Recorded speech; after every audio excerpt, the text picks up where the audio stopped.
Hello, dear friend. It's good to share this quiet space with you, especially as we consider the important relationships in our lives.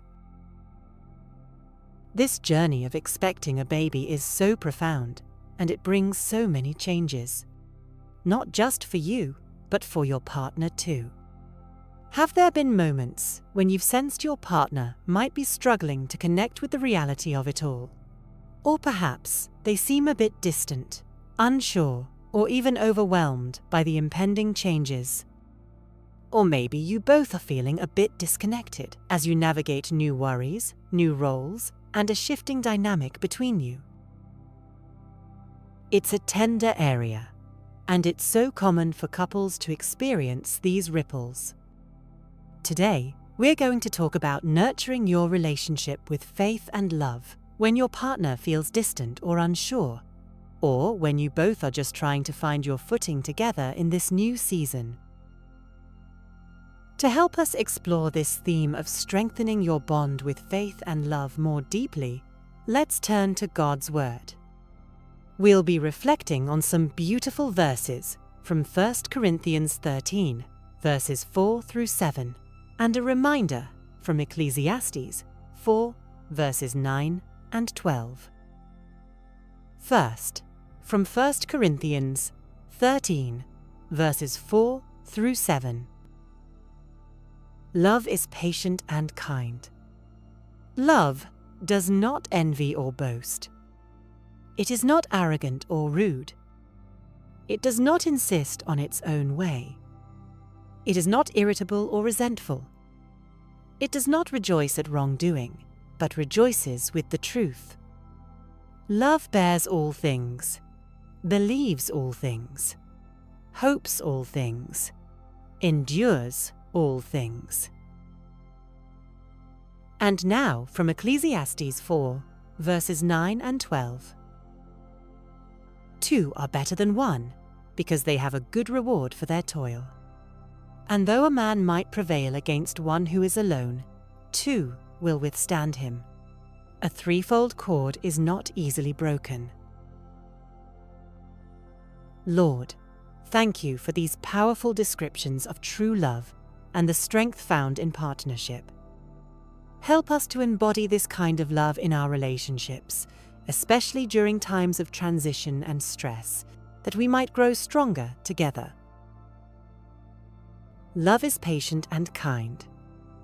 Love bears all things, believes all things, hopes all things, endures all things.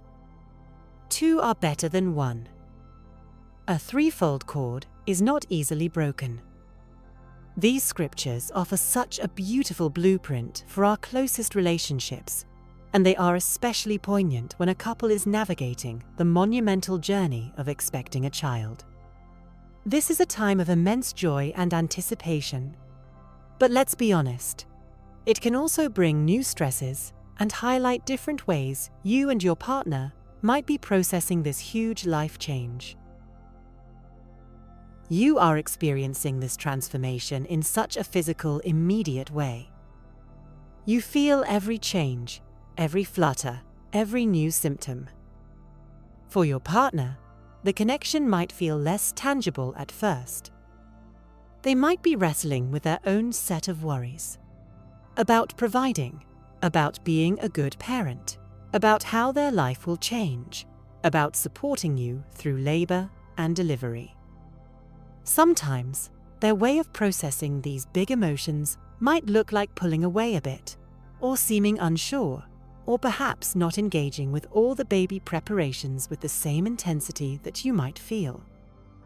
This doesn't necessarily mean they don't care. It often means they are grappling with it all in their own way. This is where that call to love from 1 Corinthians 13 becomes so vital.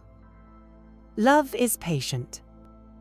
That means extending grace when your partner seems a little out of sync with your experience.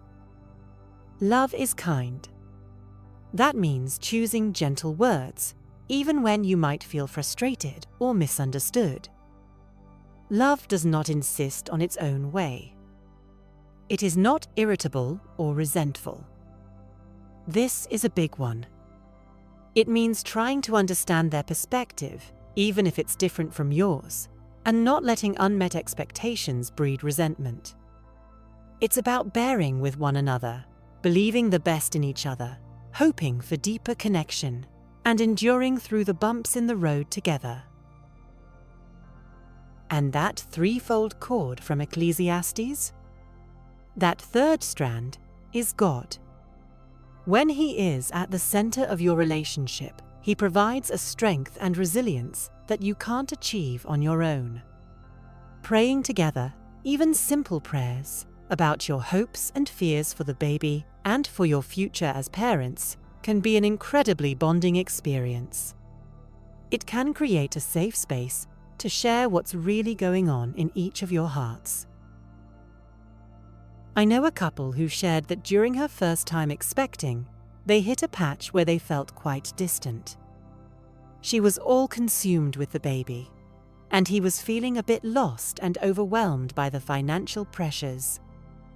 They made a conscious decision to set aside dedicated time each week. No phones, no distractions. Just to talk honestly about their feelings, their excitement, and their concerns related to the baby and becoming parents. They also started praying together for a few minutes each night. They said it was transformative. It didn't magically erase all their differences or worries, but it reopened the lines of communication and reminded them they were on the same team, with God as their anchor. So, here's a gentle, intentional action you could take this week to nurture your connection with your partner.